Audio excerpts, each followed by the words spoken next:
Dobrý den. Potřebovali bychom poradit s výběrem kola tady pro Edíka jako předškoláka. Tak jdem na to. Kolik měříš? Víš to? Nevíš, kolik tě je?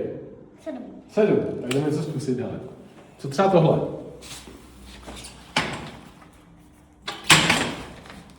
Tohle. Počkej, stačí si sedneš tady ty.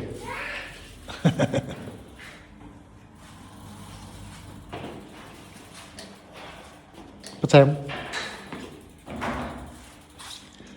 Tak co, jak musíte, že mu je velikostně? Já myslím, že by mohl být klidně větší. Co tohle? Růžový. Pěkný. Musíš ho?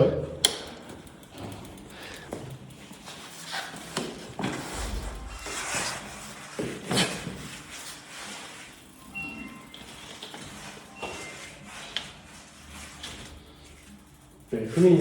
Tak co? A můžete nám poradit, co je důležitý teda jakoby při výběru té velikosti toho kola?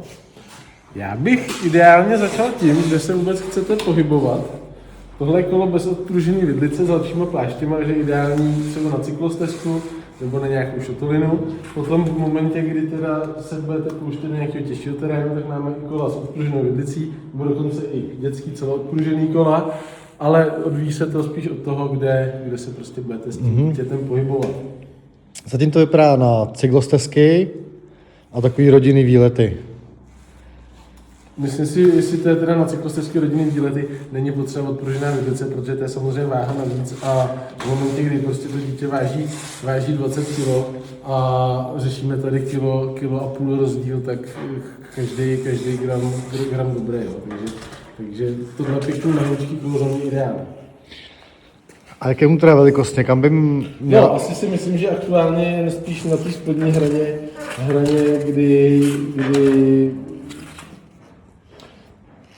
kdy je mu to spíš jako větší, ale tím, že to kolo ovládá hezky, tak je to v pořádku. Samozřejmě dítě, který potom to kolo nemá úplně v ruce, tak je lepší volit tu velikost spíš o něco menší, aby to hezky ovládalo. Tam jde spíš o to sesednutí na sednutí, než potom jako na tom jet. Vlastně skutečnou jízdu.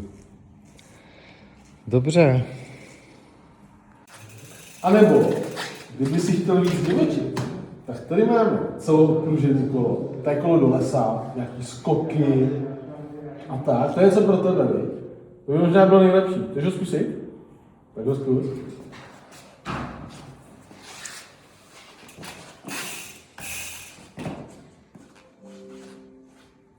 Dobrý?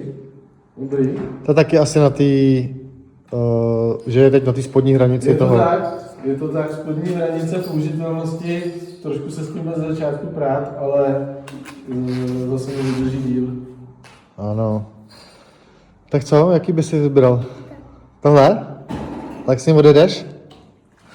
Takže Tak jo, tak děkujeme. Děkujeme za výběr. Naschle. naschle. Pořádně na hlas. Naschle. Čau.